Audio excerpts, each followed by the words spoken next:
Hello, everyone who's joining to our Workplace Leadership Ask Me Anything with David Houseman. Let's get to know each other, please. While everyone's trickling in, please drop in the chat your name, your role, the company that you work at, and where you're dialing in from. We're very, very excited to do this highly anticipated AMA. Before we start, just a little bit about Gable. We are the operating system for the flexible workplace. We have 4 key pillars of our product. The first is providing on-demand flexible spaces, globally distributed for dropping for remote employees. HQ management to be able to book desks and reserve meeting rooms, visitor management, and event orchestration, all under one roof. And I'm super excited to introduce our speaker, David Houseman. Please introduce yourself, whoever doesn't know you yet.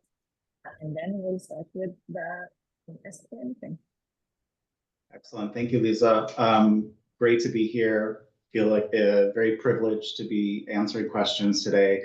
Really saw some great questions come in. And so I'll keep it short, the introduction. I've been in the industry for over 25 years.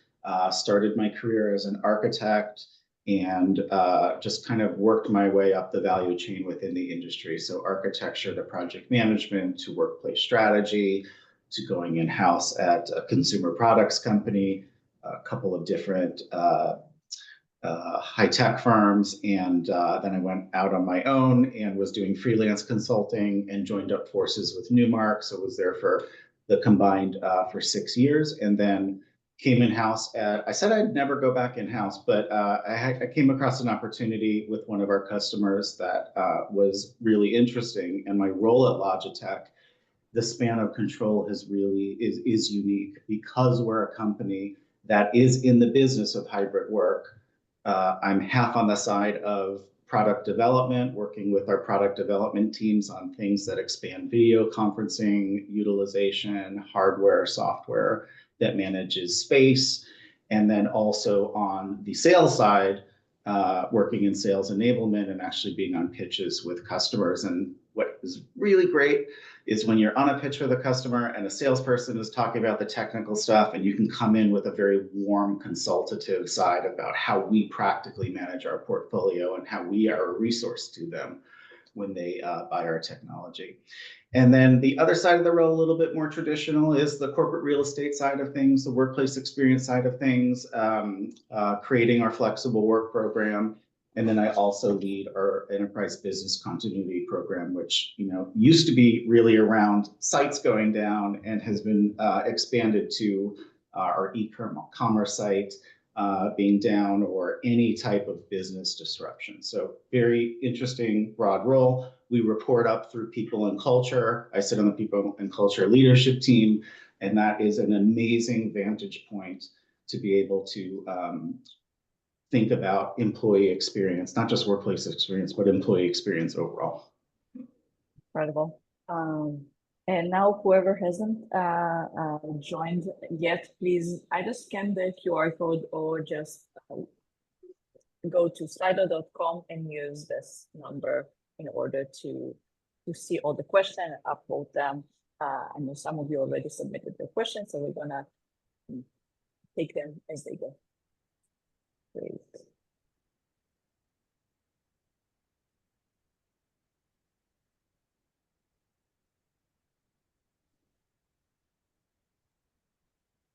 Okay, now we're gonna share.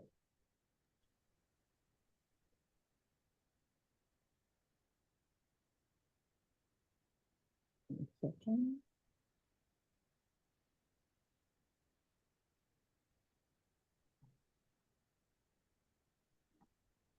Does everyone see my screen? Lisa, do you see it? Yes, great.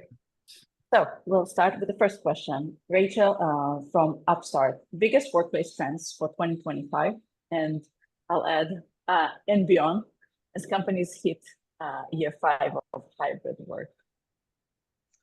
Yeah, well, that's a great question to start with because it's very broad. So, from my vantage point, when I think about 2025, it's been 5 years that we've been dealing with the pandemic and the aftermath. I equate it to the fact that my son was born a year in. He's now 4 and just got accepted into a private school for pre-K.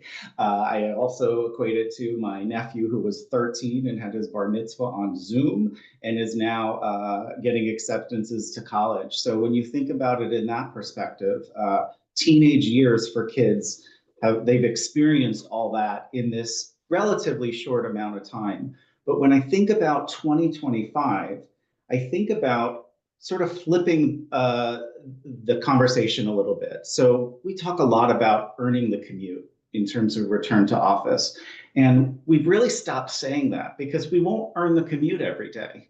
We started to talk about a collaboration tax, right? And setting the stage that you may not have a great day every day when you drive into the office an hour each way, but most days you will. And this is just the collaboration tax. So really framing the problem in a different way. I also think about activity-based work. I was working on a number of really interesting projects for activity-based work, moving to unassigned seats prior to the pandemic. And a lot of the question was, could you give your seat up? Well, we're not asking that anymore. No one wants a seat because if they're not in their seats and it's very visible and very evident that they're not in the office. So when we think about activity-based work, we used to program, you come in and you do something, you get a cup of coffee, you go to the kitchen, you may have a one-to-one in a phone booth, you may do some work at your desk, have a team meeting, a meeting in the boardroom. And the idea was that you just don't use your desk as a locker. What we're really focused on is less about, like a high school period 1, 2, 3, 4, but it's around relationship-based working. And so when you come in, we're looking at how do we enable people to be in the same space? How do we, open up floors as they get filled? How do we expand those casual collisions so that more people are getting exposed to folks cross-functionally? And that kind of idea of relationship building, we found that relationships cross-functionally broke down the most during the pandemic. And so that's an initiative of ours in 2025 to start to build those back. I think the other trend is really looking at what is the less around attendance and filling the office and more about the experience. So we're 2 years back into our RTO mandate. I am not going to call someone and try to understand why aren't you coming to the office. You know what? I've given up on them. We'll deal with that later. What I want to deal with are the people that are coming in and making sure that they're doing work that they can't do at home. So I see a lot of teams come into, let's say, San Jose, and they're in Zoom after Zoom, meeting after meeting. Maybe they take a break for coffee, but really for that day, the biggest value item could be some sort of ideation session, some sort of mentoring session, obviously a learning and development session, but those have to be curated. And so a big push for us in 2025, we produced a manager's playbook for on-site effectiveness, and we are training those managers and assigning ownership. We find that from a grassroots perspective, things work. From a tops-down perspective, people roll their eyes. And so within these teams, this perfect atomic unit that we create for innovation, creativity, within those teams, everybody's assigned a different week a month, and they're tasked with the 3-day-a-week expectation that we have, making those days effective in the office. So that's kind of what I'm thinking about for 2025. As I think out even beyond that, because I think that's the more interesting question. If I think about 10 years from now, I think workplace experience doesn't exist, to be honest. I think workplace experience becomes employee experience. I think folks in our roles, the traditional corporate real estate role, will just become table stakes, will become like running accounting versus strategic finance. And so for us as an industry, we need to be retooling, retraining, getting better understanding around video conferencing and the IT function, absorbing an expanded span of control within people and culture. There are a lot of things that we do as an industry really well that other functions want to learn and tap into our expertise. And so I think you'll find that over the course of the next 5 or 10 years, that the workplace experience function will just become people and culture. Excellent. And we already see this transition in some way or sorts, right? Like the fact that you report to people and culture, you're part of that realm, and we see a lot of shift from, you know, the real estate function being usually under finance, being transitioned to people experience, employee experience. It's very much aligned. Thank you for that. Question from Rodrigo at Envato. Could you tell us more about employee experience data team? What kind of data science project have you implemented? Thank you. Yeah, I think, well, thank you. You must have been on the last call. We all struggle with data. We struggle with how to collect data. We struggle how to organize data. We struggle with how to serve it up to our customers. And what we found is that there's no tool, there's no single source that's going to solve our problem. We know we can't just use Excel to do analytics, but we have a suite of 5 or 6 tools. We have the luxury of having Logitech tools. All of our, I would say most of our hardware products are dual function. We try to not have any single function products from a sustainability standpoint. We want a video conferencing system to do more than just support a meeting like this. We want it to be able to count the number of chairs in the room, count the number of people in the room, report on utilization metrics. So we do that through our Logi-Sync technology, which syncs all the hardware devices within your office, from a tap scheduler to a desk scheduler to video conferencing to other products that are under development that are really going to help track utilization. So that's how we collect the information, is through our own products. And then, the team that we created are really, we have a person that specializes in machine learning and artificial intelligence. We have a person that specializes in data visualization, a data science person. And through their combined efforts, we're able to not just look at the basics, but we're able to take information from other systems. Right now, we're focused on people and culture. So we're taking in data from our Culture Amp tool, which is our pulse survey and our pulse check-ins. And we also do individual surveying. So any survey at the company can be sent out through this tool, and we collect that information. One of the things that we look at, if there's a team that has low attendance and they have high engagement, well, we can justify that. If there's a team that has low engagement, low attendance, and we can also reference in, what's the cycle time for them to actually get a product on the shelf, and is that good? Is it bad? Is it, more days since before the pandemic, less days? We can pull together data that's really meaningful. And I would say that this insights team, the best thing that they do, there's too much data out there. We have dashboards for all sorts of things. What they're really good at is spoon feeding the insights.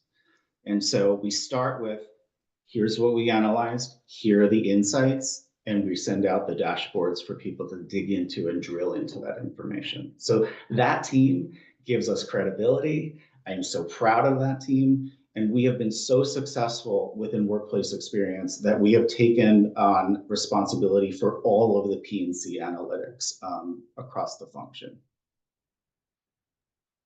Fantastic. Fantastic. I'll follow up with, I think it's actually a really great follow-up here from Louis of Uber. How do you measure employee satisfaction with the workplace? First of all, hi, Louis, one of my favorite people. Yeah, so we are focused on employee engagement. That is the most important score. We benchmark against others within our industry, our peer group overall. And we as I shared on the last call, we were above 80% employee engagement, which is phenomenal. We asked for advice from Culture Amp. What should we do better? And they said, well, you're best in class, so just keep doing what you're doing. So, but we don't want to mess with that engagement score. So while that's fantastic for Logitech, people are engaged. I wouldn't say that people are happy. I think they're happy, but they are engaged. So whatever we're doing, people are contributing. They're not only doing their roles, but they're contributing beyond their roles, and they see a future at Logitech. We also, because we're in the business of hybrid work, but because hybrid work is so controversial, our pulse survey for the year, the big survey, includes questions about employee engagement, questions about hybrid work, and questions about just general ways of working. That hybrid work score is super important. That's how we act on it. But we always go back to that engagement score and we say, if we make one minor change, what's it going to do to engagement? So engagement is driving everything. Fantastic, thank you. Great question, Luis. From Olivia Dixon. What are your key workplace utilization metrics? Maybe I'll expand with metrics overall. How do you track them? Sure. Well, just talked about the engagement score, talked about our hybrid work score, which is measuring the success of our flexible work program. But I'll even back off from that, right? So we live and die also. There's two metrics. The first one is employee engagement. The second one is our total cost of occupancy as a percentage of gross revenue. That's going to give us the stage to ask for things or to have to cut things. And so as our revenue grows, we are able to, increase that percentage. We benchmarked ourselves through I wouldn't say it was a scientific benchmarking study, but it was put together by a brokerage firm.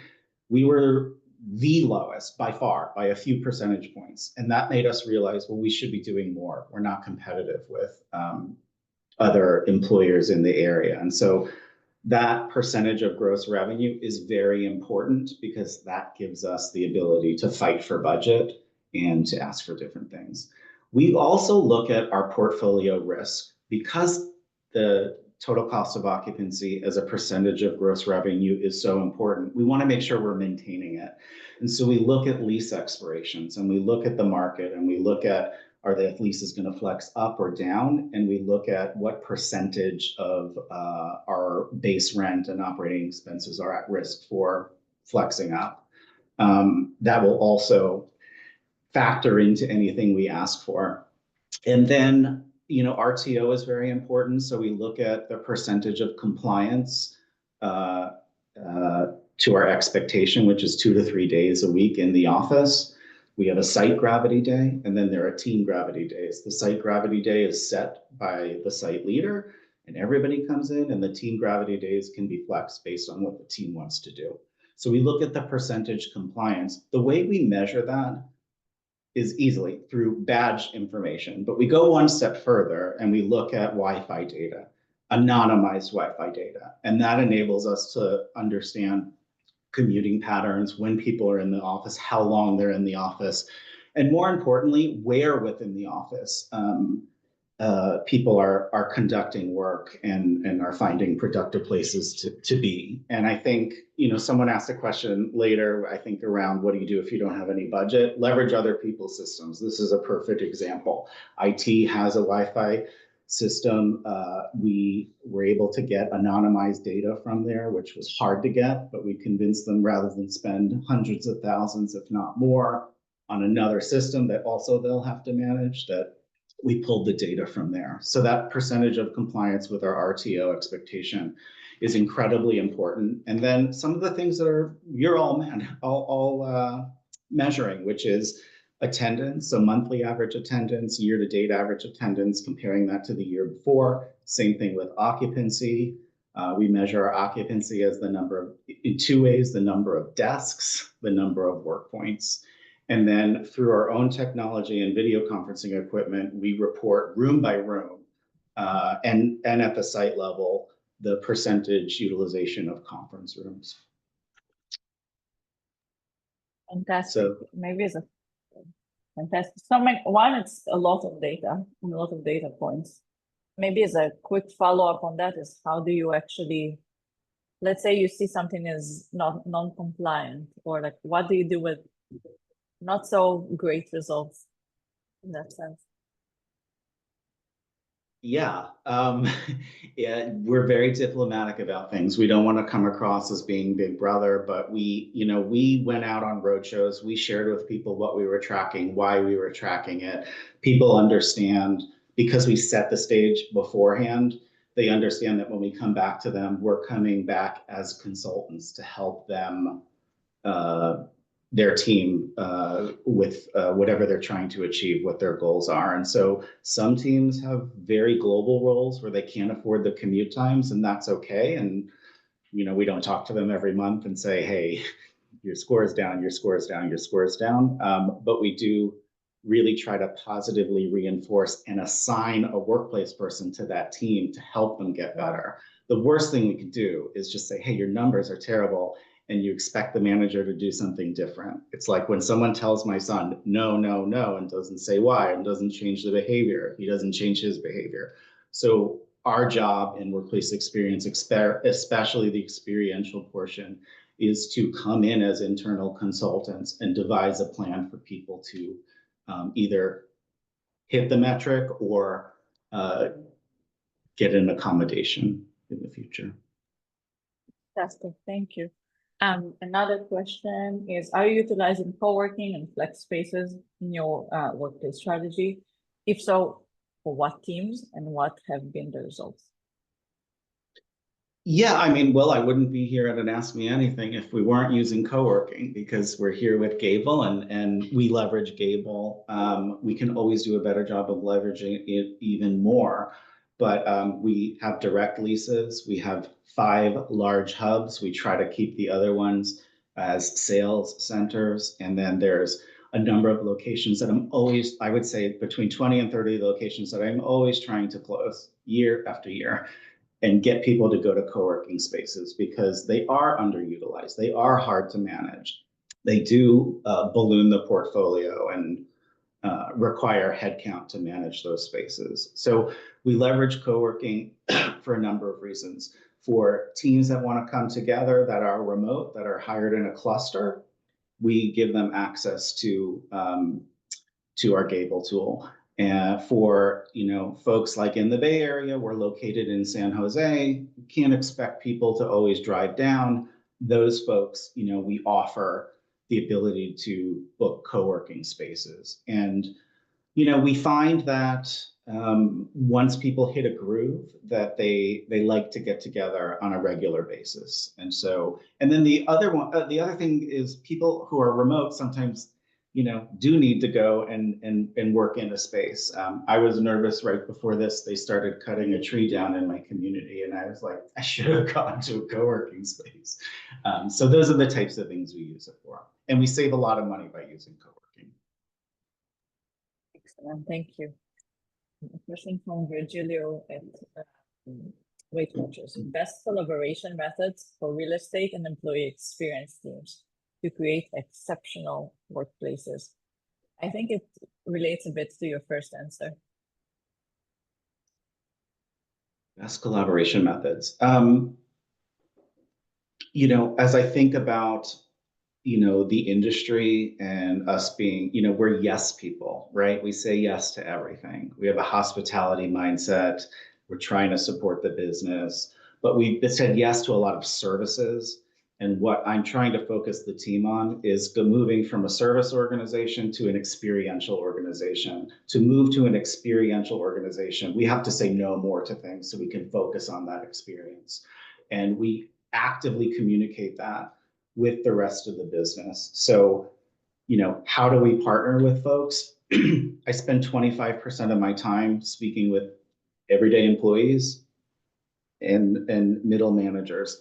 That's the pulse of Logitech, and that's where I get the best information. And I also level set, right? I use the total cost of occupancy as a percentage of gross revenue to start a lot of conversations to say, hey, here's where we're at. We're low in the industry and we're very efficient.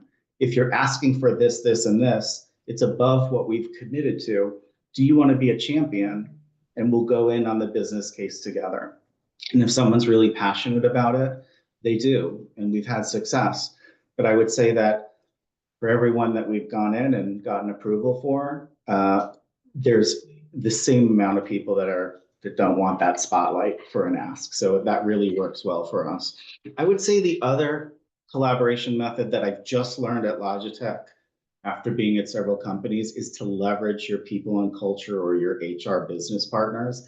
They have the pulse of every team and every person that they are responsible for. And so they can actively drive projects with us and hold the teams accountable. And so I would recommend using them as your secret weapon. I was always the mindset that don't get HR involved. The minute they get involved, all sorts of things happen, but we've really flipped the narrative on that.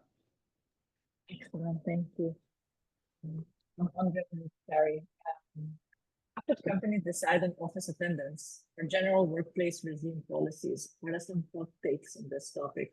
Maybe in general, how did you decide on Logitech's RTO and workplace and hybrid work policy? Yeah, I mean, as I said in the last session a few months ago, we could not afford to be in the New York Times for failing. We had to lead from behind and lead with our metrics. And so what we started with was a list of our hybrid beliefs, which we narrowed down to 10. The first one was we trust our employees, and we built on that trust all of the other ones.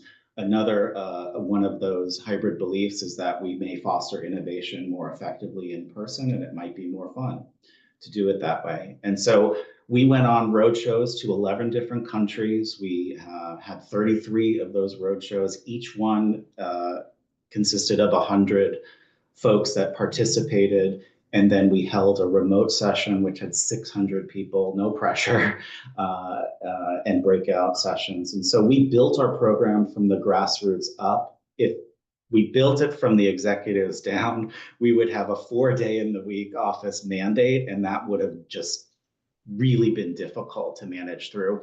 Where we landed was, and because we had this transparent process, people could see that they may have felt strongly about something, but other people felt a different way. And one of the things that we do well at Logitech is we do partner, we do see other points of view. And so we worked from the bottoms up to build that 2 to 3 day expectation. We also set out there that expectation is a strong word, but it's not a mandate. And if we're not hitting the numbers, and our engagement score isn't there, and we're not, hitting revenue for some reason, that they will change. And so we've had good success. We started with around 50% compliance. We're at about 70% compliance, and we've grown around 1 to 2 percentage points per month. So it's the growth is slow, but you do hit momentum after a certain point. And I will say that at the 70% mark, we can't really hope to get any better.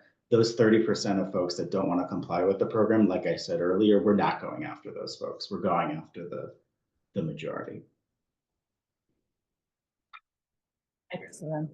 And I think we'll end up with the last question here from Alex at ZocDoc. Post-pandemic, it's hard to use headcount to justify budgets because Mondays and Fridays skew the percentage. How do you approach this issue?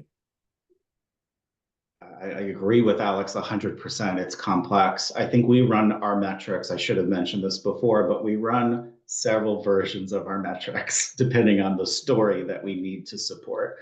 We have absolute metrics based on a 5-day work week, which is something that like a landlord might, look at. When we're running a 2 to 3 day expectation return to office program, we're really looking at those peak attendance days, and we're trying to manage to those days. So we have our 5-day work week, 4-day work week, 3-day work week. I make the key decisions on that 4-day. Why? I'd like to make it on the 3-day work week, but the 4 is just in the middle, and it's just a little easier to explain when someone drills down into, well, how is that calculated? We are able to share that. And I think it's becoming the de facto way to calculate utilization in the industry because people are just tired of the 20-person attendance rate at a campus on a Friday. Love it. Thank you. We're at time, so I'll wrap this up. There's so many other questions as you've seen. Thank you, David, for sharing your exceptional knowledge and empathy as a leader as well. Thank you, everyone who joined us, and excited to see you next in the next episode. Thank you, everyone, and have a great Thank rest of your you. day. Bye, everyone.